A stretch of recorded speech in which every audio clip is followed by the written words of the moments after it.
versículo 13, Filipenses 4:13.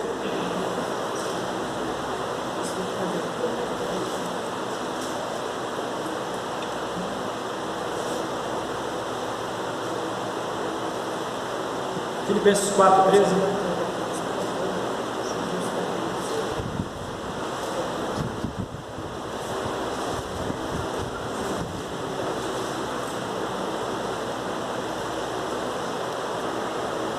Eu vou ler uma vez e os irmãos vão repetir de cor. Posso todas as coisas naquele que me fortalece. Vamos lá? Posso todas as coisas naquele que me fortalece. Amém? Vamos orar? Pai bendito, nós agradecemos ao Senhor por essa noite, pelo privilégio que temos de estar aqui na Tua presença, Pai. Te agradeço pelo livramento, pelo cuidado que o Senhor tem tido para com a minha vida, Senhor. Porque nesta hora eu poderia estar com o Senhor ou no hospital, faltando até membros do meu corpo, ou sofrendo com uma quebradura perigosa, meu Deus. Eu quero te agradecer, meu Deus, pelo teu cuidado, pela tua paciência, que tu tem tido para comigo, o propósito que o Senhor tem comigo para me permanecer com vida, Senhor. Que o Senhor continue me protegendo, Deus, contra as ciladas de Satanás. E que o Senhor continue me abençoando e me guiando naquilo que o Senhor quer da minha vida, Pai. Em nome de Jesus. Amém.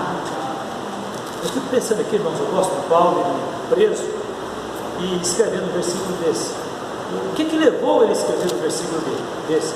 Posso todas as coisas naquele que me fortalece. E às vezes as pessoas de hoje, principalmente no meio evangélico, as pessoas estão correndo das provas, estão correndo das lutas, mas eles esquecem porque é que essas coisas cooperam para o nosso crescimento. Elas cooperam na nossa vida espiritual.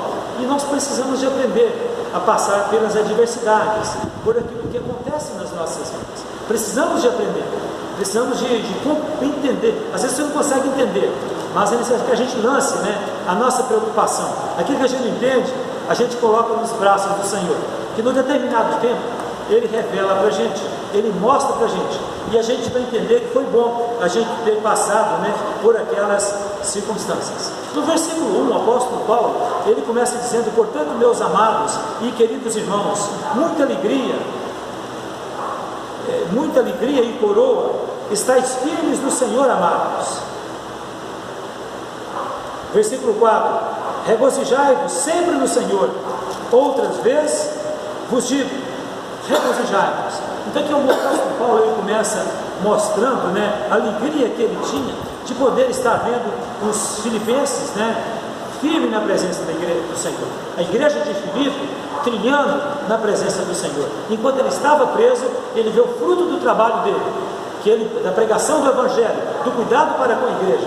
Ele vê aquela igreja firme, aquela igreja feliz na presença do Senhor. E ele começa dizendo aos filipenses, alegrai-vos no Senhor. Outras vezes vos digo, alegrai-vos. E ele começa dizendo nesta alegria que Deus promove aos nossos corações. Ele começa dizendo o seguinte: seja a vossa equidade notória a todos os homens, perto está o Senhor. Não estejais inquietos ou ansiosos por coisa alguma, antes as vossas petições em tudo devem serem conhecidas diante de Deus, pela oração e súplica, com ação de graças. Observe bem, somente a gente vive num mundo, irmãos, cheio de ansiedade, cheio de preocupação, cheio de incerteza, ok? E a igreja de Filipe atravessava talvez um momento como nós atravessamos hoje, como a igreja atravessa hoje.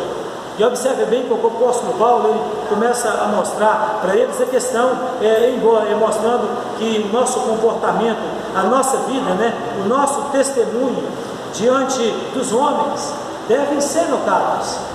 Vivemos numa geração que precisamos de fazer diferença. Diante de qualquer situação, nós não podemos viver como Néstor, como em outra carta ele coloca. E ele mostra aqui a igreja de Filipe que Deus está perto. Os homens estão nos notando, mas o Senhor está perto de nós. Algo muito importante, irmãos, a gente ter a companhia do Senhor, a gente ter o cuidado do Senhor. Um Deus que está perto, não no sentido de acusar, mas no sentido de nos ajudar. Talvez as pessoas ficam assim preocupadas com a presença de Deus. Não, a presença de Deus sempre é para nos ajudar, enquanto a presença de Satanás é para nos acusar. Ele é o acusador. Perto está o Senhor, então não importa o que eu passo, eu preciso ter essa consciência. Deus está comigo, Ele está perto de mim. Então, quando eu tenho a companhia de Deus na minha vida, Ele mostra aqui que nós não devemos ficar inquietos por coisa alguma. Pensa, o que está inquietando você hoje? O que está te trazendo preocupação hoje? Eu sempre converso com as pessoas que eu fico preocupado com o negócio, aí eu dou uma parada. Eu estou na idade que estou, 50 anos. Daqui 30 anos, isso vai me causar preocupação? Não, então não vou preocupar. Eu estou com 30 anos, daqui 30 anos vai me trazer preocupação? Ainda? Opa, então eu tenho que avaliar.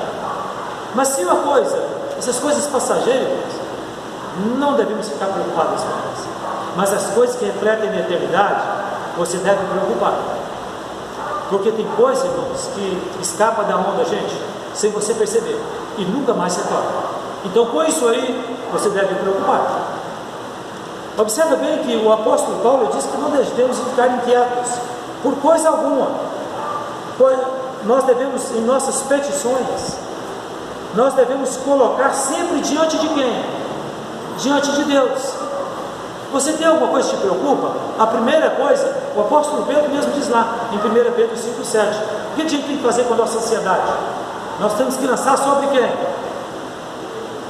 Porque Ele tem cuidado de nós. Então Deus continua cuidando de você. E você continua ansioso. Então pega essa ansiedade e lance sobre Ele. Porque você vai ver que Deus tem cuidado de você. Deus não tem te desprezado. Você é que fica sofrendo antes da hora e não entende o que está acontecendo com você. É algo que só Deus pode revelar para aqueles que lançam ansiedade sobre Ele. Aqueles que não querem vão viver dopados de remédio, não vão ter vida de oração, não vão ter experiência com Deus e vão viver uma vida depressiva para todo sempre. Observe bem que aqui ele vai estar colocando que devemos sempre colocar os nossos pedidos devem ser colocados diante de Deus pela oração e súplicas com ação de graças. Então a gente sempre deve ter o quê? Um coração agradecido diante do Senhor. Não importa aquilo que está acontecendo. Como Jó, mesmo diante das lutas que ele passou, mas ele nunca atribuiu a Deus como culpado daquelas coisas que aconteceu com ele. Então isso é muito importante, a gente ter um coração agradecido, ter graças diante do Senhor. Sempre observe isso da ideia da pessoa humilde, que quando a pessoa é humilde, Deus concede a sua graça. A pessoa quando é um soberbo e orgulhoso, Deus resiste a essa pessoa. Então ele não consegue ver graça diante das adversidades. Porque, irmãos, só o Espírito Santo de Deus pode te fazer com que você dê graça diante da adversidade. Senão você não está nem aí para as coisas, porque a graça de Deus não está sobre a sua vida. Então você não consegue dar graças. Isso é muito importante, irmãos. Talvez você está dando graças por tanta coisa e essa pessoa não dá graças. Hoje estava conversando com o Danilinho, mas os meninos lá, uma experiência que eu tinha de 18 anos. Eu tinha 18 anos, estava atravessando um pântano em Ariquemes, Rondônia, e mais ou menos o pântano dava aí os seus 150, 200 metros, e o ônibus entrou quente na ponte, e a ponte umas toras, uma maior gambiarra. E por incrível que pareça, irmãos, quando o ônibus estava antes de sair lá, a ponte começou a desmanchar. E o ônibus foi acelerando, quando o ônibus acabou de sair, a ponte afundou. Eles tinham que botar mais história e arrumar de novo. Isso era normal, tá? Lá. E acabou aquele livramento, né? A gente recebeu. Aí deu um pouquinho, estava chovendo demais, tinha uma ladeira, onde tinha uma reta escavadeira desse jeito lá no canto da ladeira. E eu estava sentado no poltrona daquele ônibus. Na mesma hora, eu ouvi um negócio falando comigo. Eu não sei, irmãos, quem falou comigo. Eu creio que foi Deus e não foi o diabo. Falou assim: sai dessa poltrona aí agora. E, gente, não é possível. E o negócio começou a me cutucar demais. Sai daí. Eu falei: está mandando eu sair, não tem ninguém perto de mim, eu vou sair. Saí, logo acabei de sair, irmãos, deu uma rabiada que se fala, irmãos, onde a minha poltrona estava? Aquela concha da pá mecânica entrou, rebentou a janela, rebentou tudo e mandou aquela poltrona lá para cima. Aí uma senhora olhou para mim assim, falou assim, uma mulher lá, ô moço, mas o senhor viu que livramento que Deus deu ao senhor? Eu falei, que livramento, dona? Se eu não sair de lá, minha filha, eu tinha quebrado todinho, filha. E aí eu lembro que a gente caminhou um pouquinho, aí o ônibus foi e ficou parado lá. Aí eu estava viajando com um pistoleiro que tinha matado 6 pessoas em Ji-Paraná, porque ele empreitou para matar 5. Era mais ou menos 5 horas da manhã, 5 e pouco da manhã. Quando ele acabou de matar 5, uma casa de tábua, com aqueles negócios em cima de coqueiro, vocês põem em cima o negócio lá, não tem lona. Aí um bebezinho começou a chorar lá no quarto. Você acredita que ele voltou lá e matou o bebezinho ainda? E falou, vou matar essa cobrinha, que quando ela crescer ela vai me morder. Ele foi no ônibus comigo e a gente caminhou. Aí tudo, eu não sabia, né? E a gente estava junto. Aí deu um pouquinho, o ônibus garrou lá no canto lá. Aí ele foi e falou assim, ô mineiro, diga, vamos botar fogo nesse ônibus, mineiro? Eu falei, bom, mas você que sabe. Se o senhor jogar a gasolina, eu ponho o fósforo. E se o senhor botar o fósforo, eu jogo a gasolina. Um outro motorista fez um olho desse tamanho para nós. Eu não sabia que ele era matador. Ele também não me conhecia, né? Eu era um moleque de 18 anos e ele o senhor dos 40. Aí eu lembro que eu falei, mas é o seguinte, antes de a gente colocar fogo no ônibus, nós temos que arrancar as rodas dele para a gente vender para os carreteiros, para a gente acabar de seguir a viagem.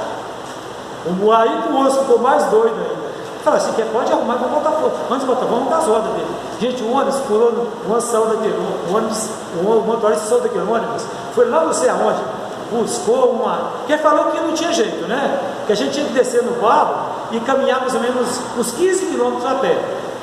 E ele não podia fazer nada por nós. Eu disse, não, ele vai poder, nós vamos botar fogo nesse ônibus dele, mas ele vai se virar.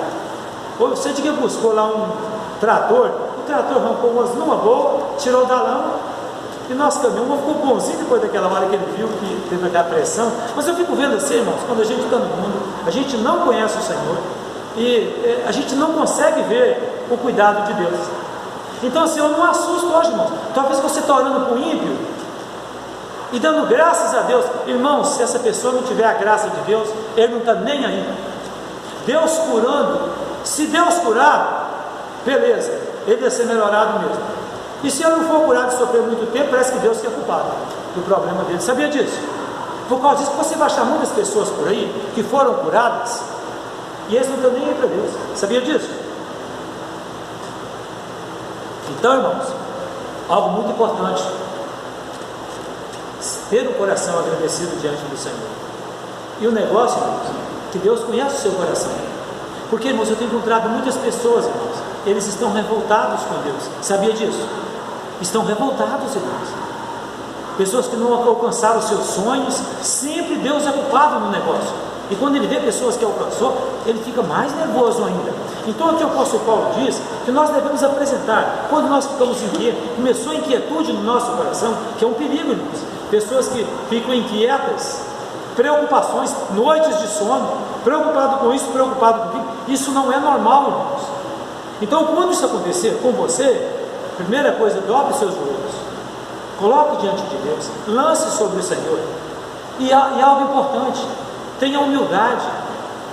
O Deus concede a graça do Senhor na minha vida, para mim. E Deus vai operando no seu coração, a ponto de você poder dar graças. Muito obrigado, Senhor. Eu não estou nem entendendo, mas eu estou agradecendo ao Senhor por tudo que tem acontecido na minha vida. E não atribui essas coisas. Então, Deus, Ele resiste aos soberbos, mas Ele concede a sua graça àqueles que são humildes. E aqui o apóstolo Paulo, já chegando quase ao seu final, ele diz, olha, e a paz de Deus, que excede todo entendimento, guardará nossos corações e os nossos sentimentos em Cristo Jesus. Observe bem que quando você é uma pessoa humilde, quando você é uma pessoa que dá graças, uma pessoa que coloca diante de Deus as suas preocupações, a paz de Deus é aquela que vai te guardar, é ela que vai te proteger, para você não ficar desesperado. Já viu pessoas que ficam desesperadas? É falta de paz interior, irmãos, que leva as pessoas a ficar desesperadas, fazer o que não pode fazer, fazer o que não deve, ferir os outros. É a falta da paz de Deus. E a paz de Deus é a consequência. da pessoa, um resultado de uma pessoa que tem uma vida de oração. A paz de Deus, olha o que a paz de Deus aqui nos faz. A paz de Deus, que excede todo entendimento, ela te guarda o seu coração, os seus sentimentos em Cristo Jesus. Agora, diante do que aconteceu com a sua vida, a paz de Deus guarda o seu sentimento, e você aqui agora começa a ter o sentimento que houve em quem? Em Cristo Jesus, por causa do Espírito Santo que está em você. Então, diante da adversidade que passamos, você começa a ter o sentimento de Cristo, porque a sua mente agora está cheia do poder de Deus, do Espírito Santo de Deus. Então o sentimento que houve em Cristo Jesus começa a tomar conta da sua vida. E ele diz aí no versículo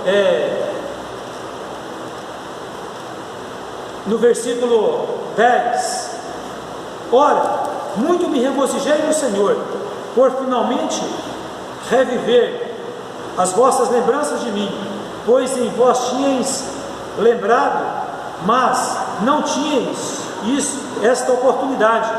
Não digo isto como por necessidade, porque já aprendi contentar com o que tenho. Então a igreja de Filipe é uma igreja que lembrou do apóstolo Paulo preso, uma igreja que mandou oferta para ele, uma igreja que tinha preocupação com ele. Então ele viu que aqueles irmãos tinham entendido o recado, eles estavam praticando, a verdade. Então ele diz o seguinte: não digo isto como necessidade, porque já aprendi a contentar-me com o que tenho. Então o apóstolo Paulo, na sua vida, por ele ser alguém bem sucedido e depois perder tudo e entender que o que ele tinha não era nada e Cristo era tudo para ele, ele disse o seguinte: olha, não digo isto como por necessidade, porque já aprendi a contentar-me com o que tenho, sem estar abatido, e sei também ter em abundância. Em toda maneira, em todas as coisas, estou instruído, tanto a ter fartura como a ter fome, tanto a ter abundância como a padecer necessidade. Posso todas as coisas naquele que me fortalece. Amém? Irmãos, aqui o apóstolo Paulo transmite este recado para a gente. Em qualquer circunstância que você estiver vivendo, seja na fartura, seja na abundância, seja no que for, seja na saúde, seja na doença, seja em qualquer circunstância, você precisa de aprender a viver naquele momento, sem reclamar. Você pensou? Imagine bem, irmãos, não é brincadeira. Eu tenho trabalhado com pessoas falando, Danilo, o pastor, pessoas, eu não sei viver sem dinheiro. Irmãos, muitas pessoas como tem. Não é fácil. Imagina você olha no seu bolso assim, não tem um centavo, sinceramente. E se você é uma pessoa que está acostumada, hoje anda com cartão de crédito, vai lá e puxa o cartão de crédito lá. Mas você não tem recurso. Hoje a geração é diferente, Na minha época eu não aprendi a andar com cartão de crédito no bolso até hoje, não aprendi ainda. Comigo eu estou com dinheiro ou sem dinheiro. Eu não sei andar com cartão de crédito no bolso. Se eu tivesse sem dinheiro, eu estou sem dinheiro. Eu falo com minha mulher, não tem dinheiro. O Darinho tem dinheiro? Não tem. Sabia, mamãe? Tem que ser assim, eu tenho dinheiro ou não tenho. Eu ainda não consegui adequar a geração do cartão de crédito. Não tem dinheiro, filho, eu vou ter que esperar entrar. Não tem jeito, entendeu? Eu não sei o que é cartão de crédito, eu sei o que é cartão de débito. Eu aprendi isso aí. Então, mas a gente precisa de aprender, Deus, a passar por todas as circunstâncias das nossas vidas, sem atribuir a Deus aquela circunstância que você está vivendo, mas entendendo que aquilo vai servir para você passar pelas adversidades que virão pela frente. Jesus mesmo disse que no mundo a gente teria o quê? Mas a gente deveria ter ânimo, porque Ele venceu o mundo. Então, irmãos, nós não estamos isentos de passar fome. Olha o apóstolo Paulo passando fome. Como agora eu vou dizer para uma pessoa? Olha quantas surras o apóstolo Paulo tomou. Ele levou 39 açoites, porque eles davam só 39, com medo que não podia ultrapassar 40 açoites. Então só dava 39 chibatadas, que se errou no meio da estrada, fechava no 40. O judeu sempre dava 39, nunca dava as 40, que podia ter errado e não poderia ultrapassar de 40. Então assim, a gente precisa de aprender a viver em qualquer circunstância e poder dizer: posso todas as coisas naquele que me fortalece. Então entenda isso. Toda circunstância de adversidade que a gente passa, Qual é o desejo de Deus? É que você fortaleça. Então, quanto mais prova você passar, mais forte você fica. Amém? Vamos orar.